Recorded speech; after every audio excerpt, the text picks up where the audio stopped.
Welcome back to વાઘ બકરી ચા પ્રેઝન્સ ફૂડ કોર્ટ. ફ્રેન્ડ્સ, આપણે શીખ્યા ગરમા ગરમ મૂળાના પરાઠા. તો લખી લો તેની રીત. મૂળાના પરાઠા બનાવવા માટે જોઈશે ઘઉંનો લોટ 100 ગ્રામ, આદુની પેસ્ટ 1 ચમચી, હળદર અડધી ચમચી, હિંગ અડધી ચમચી, મીઠું સ્વાદ અનુસાર, મરચું 1 ચમચી, ધાણા પાવડર 1 ચમચી, છીણેલો મૂળો 1 નંગ, લીલા મરચાં 1 નંગ, લસણની પેસ્ટ 1 ચમચી, ગરમ મસાલો અડધી ચમચી.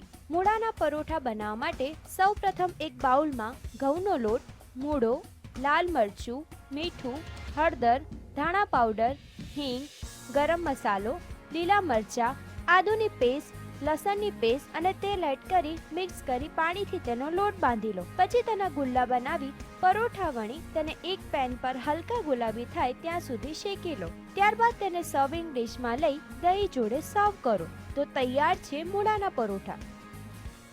ફ્રેન્ડ, શિયાળાની શરૂઆત તો છે જ, અને એની સાથે સાથે જો ગરમા ગરમ સૂપ તો આપણે શીખી લીધો, તો ઘરે ચોક્કસથી બનાવજો. કાલે ફરી મળીશ આ જ સમય. ત્યાં સુધી બાય.